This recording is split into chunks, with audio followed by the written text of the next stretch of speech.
உன் வார்த்தைகள் கேட்கப்பட்டது என்று வேதவசனம் சொல்லுகிறது. வித்தியாசம் உண்டாகும்படி செய்வேன் என்று கர்த்தர் சொல்கிறார். நான் உன்னை வெறுத்து விடவில்லை என்று கர்த்தர் சொல்லுகிறார். இன்றைக்கு கர்த்தர் நமக்கு தருகிற ஒரு வார்த்தை வார்த்தை வார்த்தை அது நிச்சயமாய் வரும் வரும்.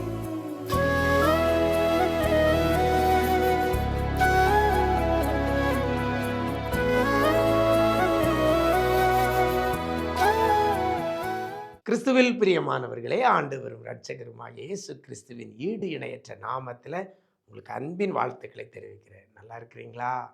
எல்லாரும் ஆண்டவர் கிருபையில் நல்லா இருப்பீங்கன்னு கர்த்தருக்குள் நம்புகிறேன். இந்த நாளிலேயும் கூட வேதத்திலிருந்து ஒரு வசனத்தை இன்றைய விசேஷித்த வார்த்தை நிகழ்ச்சி மூலமாக உங்களோடு கூட பகிர்ந்து கொள்வதில் ரொம்ப சந்தோஷம். ஆபகுக் 2ஆம் அதிகாரம் 3ஆம் வசனத்தில் இவ்வாறாக சொல்லப்படுகிறது, அது நிச்சயமாய் வரும் என்று வேதவசனம் சொல்கிறது. எனக்கு அருமையான தேவஜனமே, வரும், நிச்சயமாய் வரும். என்னது?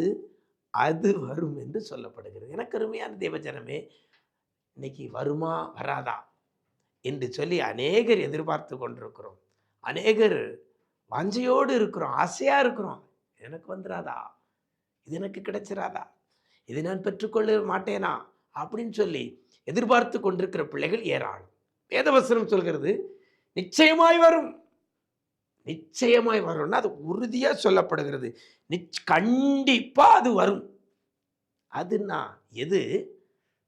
வசனத்தில் ஆரம்பத்தில் சொல்லப்பட்டிருக்கிறது, குறித்த காலத்திற்கு தரிசனம் வைக்கப்பட்டிருக்கிறது.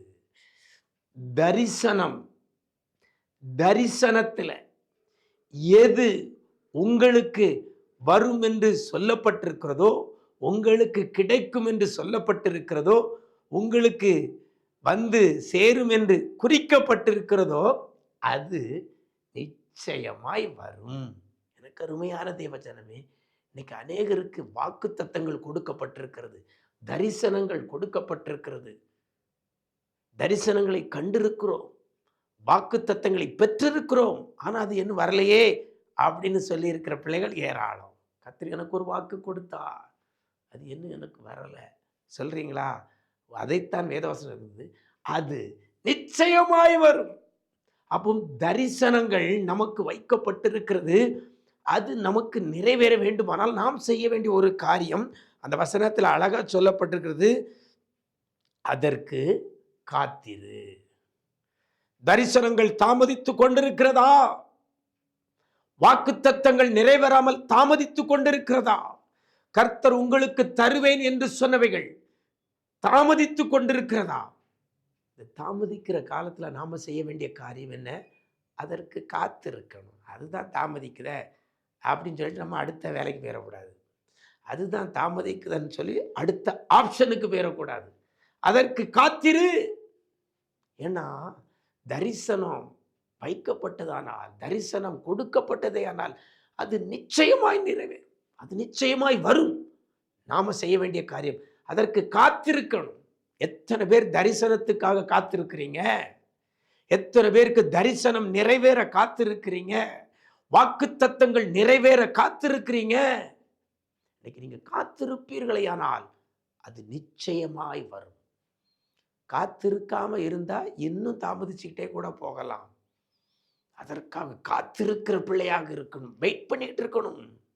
நம்ம கண்கள் அதையே நோக்கி கொண்டிருக்க வேண்டும். நம்முடைய சிந்தையில அதையே நோக்கி கொண்டிருப்போமே ஆனால் அதான் காத்திருக்கிறது. ஒரு பஸ்ஸுக்கு நிற்கிறோம்னா அந்த பஸ்ஸுக்கு காத்திருக்கிறோம்னா சும்மா பஸ் ஸ்டாண்டில் நிற்கிறது காத்திருக்கிறது இல்லை. ஒரு பஸ் வரும்பொழுது அந்த பஸ்ஸா, நாம் போக வேண்டிய அந்த பஸ்ஸான்னு சொல்லி பார்க்குறோங்களா, அதுதான் காத்திருக்கிறது. பஸ் ஸ்டாண்டில் வெயிட் பண்ணிட்டு இருக்கிறது வேற, காத்திருக்கிறதுனா அதற்காக, அந்த குறித்த பஸ்ஸுக்காக, குறித்த வாகனத்திற்காக. ஒவ்வொரு வாகனம் வரும்பொழுது எட்டி எட்டி பார்த்துட்டு, அதுவா நான் போக வேண்டிய வாகனமா, இப்படியே நம்ம பார்த்துட்டு இருக்கிறோங்களா, அதுதான் காத்திருக்கிறது. இன்னைக்கு தரிசனம் வைக்கப்பட்டிருக்கிறது. அந்த தரிசனம் நிறைவேற நீங்க காத்திருப்பீர்களேயானால், அந்த தரிசனத்திற்காக காத்திருப்பீர்களேயானால் அது நிச்சயமாய் வரும்.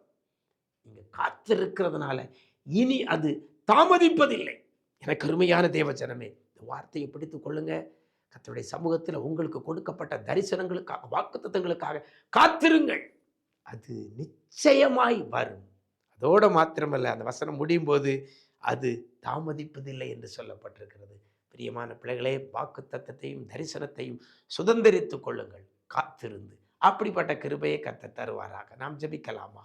நேசிக்கிற நல்ல தகப்பனே, இந்த ஆசீர்வதிக்கப்பட்ட நல்ல நாளிலேயும் கூட ஆண்டவரே, அது நிச்சயமாய் வரும் என்று சொல்லி பிள்ளைகளுக்கு ஒரு தைரியத்தை கொடுத்திருக்கிறீங்க. எந்த தரிசனங்கள் நிறைவேற காத்திருக்கிறார்களோ, எந்த வாக்குத்தத்தங்கள் நிறைவேற காத்திருக்கிறார்களோ, ஆண்டவரே, காத்திருக்கிற பிள்ளைகளுக்கு அது இனி தாமதிக்காதபடி அது நிச்சயமாய் பிள்ளைகளுக்கு வந்து சேரப்போறதற்காக நன்றி சொல்லுகிறோம் ஐயா. கிருபைகள் பெருகட்டும் ஆண்டவரே, கிருபைகளை பெருக பண்ணுங்கப்பா. என்னென்ன மாற்றங்கள் பிள்ளைகள் எதிர்பார்த்திருக்கிறாங்களோ அத்தனையும் பிள்ளைகளுக்கு உண்டாகும்படி செய்யுங்க. அத்தனையும் பிள்ளைகளுக்கு கிடைக்கும்படி செய்யுங்கப்பா. செய்யப்படுவதற்காக நன்றி சொல்லுகிறோம். கிருபைகள் பெருகட்டும், கிருபைகள் பெருகட்டும் ஐயா. இதிலும் பெரிதானவைகளை காண உதவி செய்யுங்கப்பா. இன்னைக்கு எங்க போனால் வந்தாலும் கர்த்தருடைய கிருபை பிள்ளைகளை தாங்கி வழி நடத்தட்டும். நன்மை கிருபை தொடரட்டும். வாக்கு தத்தங்கள், தரிசனங்கள் இன்றைக்கு நிறைவேற்றப்பட்ட பிள்ளைகளாக நீங்க அநேக பிள்ளைகளை மாற்றுகிறதற்காக நன்றி செலுத்துகிறோம். மீட்பர் இயேசுவின் மூலம் ஜெபிக்கிறோம் நல்ல பிதாவே, ஆமென், ஆமென். பிரியமானவர்களே, தரிசனத்துக்காக காத்திருங்கள். அது நிச்சயமாய் வரும். அது தாமதிப்பதில்லை. God bless you.